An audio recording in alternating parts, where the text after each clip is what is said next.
just how important it was, how good it feels to get back and rebound like that. Yeah, that meant a lot to me, man. That was probably the most satisfying win of my career. Like it's not just for myself, you know. Like me, I'll do this regardless. Like that last fight, to me, I can brush that off pretty easily. All the physical damage and stuff. That's just something I accepted. So that's not a big deal to me. But the people around me that watch it, family and friends and my wife, and they're the ones that I feel like they needed a win like that. They needed a big one. They needed, that was for all of them rather than for myself. Do you think after that last one, you think they were kind of worried for you, or like maybe they were like, Dan, is this really like what you're doing? If you genuinely care about something, I'm sure. It was very difficult to watch. So yeah, that for them. No question. The left hand was landing early for you. I mean, obviously it ended up being the big shot, but I mean, did you have an idea? Was that the game plan going in that was going to be the one? Yeah, I just trusted in what I've been working with my coaches. That's just all down to guys like my head coach Eugene and my striking coach Tristram. So that's all down to them. I just took a step back in this fight, and I just went out there, enjoyed myself, enjoyed my training, pushed very hard, trained very hard. But yeah, just took a step back, and my job is to go in there and fight. It's their job to do all the study and break down my opponents. You talked about that ahead of the fight, how you had to change your mentality and your approach a little bit. So mentally, were there differences tonight, like how you walked into the cage, and I mean, did it feel different? It did feel different, because stepping back for so long, I just appreciated it. Even on the walkout, it just all came out. How much I miss this, man. How much I miss going out there and putting on a show for the fans, man.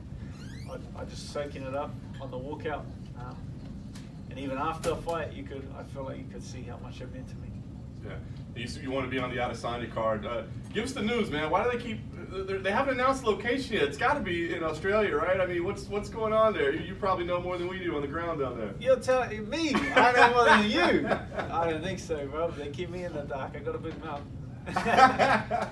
Well, who makes sense for me? Do you have an opponent in mind? I think it would make sense for you to be on that card once they get it announced fully. But I don't even know. You tell me who's in the top 10 that doesn't have a fight, and I'll say their name right now. I don't know. Exactly. Exactly. I feel like I get another shot. I feel like this is back where I left off. I want a big name fighter. I want a top 10 guy. They're coming down to Melbourne. They need to sell some tickets.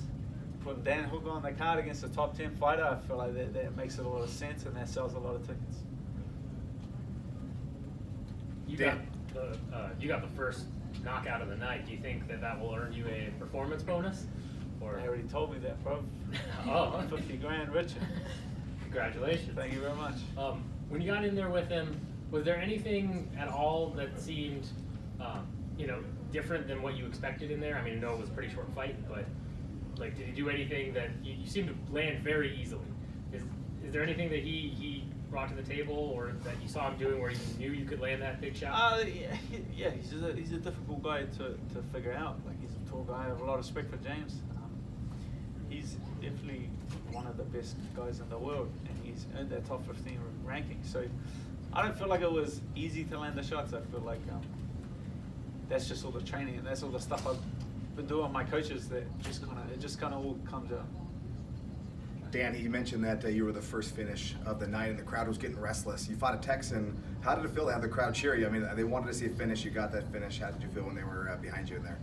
Yeah, I think I turned them around in the post-fight speech, but these fans, they come here to be entertained, and it's just not even something that I have to try to do. It's just kind of a natural way that I approach the sport is to hunt the finish and look for the finish. So yeah, I'm happy that I got to put on a show for the fans.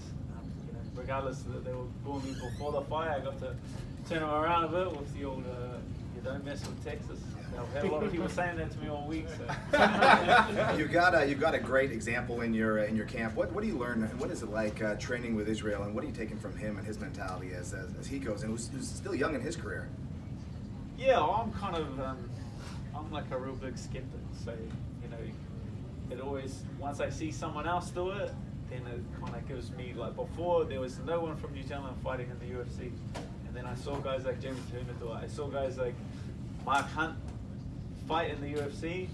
It made that connection for me, and it kind of all clicked for me. So now to see a champion from New Zealand, it's just another connection. So and I can see it can be done, and so I'm hungrier than ever to kind of pursue that goal.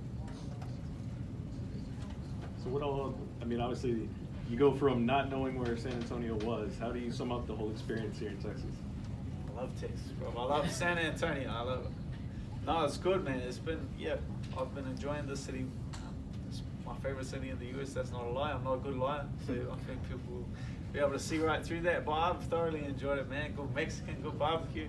What more can you ask for? All right, I got your answer now. Ferguson, Iaquinta, or Gillespie, if you had to pick one of those three. I feel like Iaquinta is the one that makes sense. You know? That name definitely stands out to me. Iaquinta, October 5th. Meet me in Australia. Get them on a plane, huh? Does the loser have to give up their real estate license? We'll put that in the contract. We'll sign that. Toughest real estate agent on the planet, right? I mean, It's a good fight. It makes sense. It makes sense. One more thing on Vic. Do you think he's a guy that cuts too much weight? Do you think he should move up a division? Man, those are probably choices that him and his team are going to have to go back and look at. I can't from the outside look in. He's a big boy though. He is a big boy. You know, they say I'm big for the division, but standing across from him, he's definitely a big boy.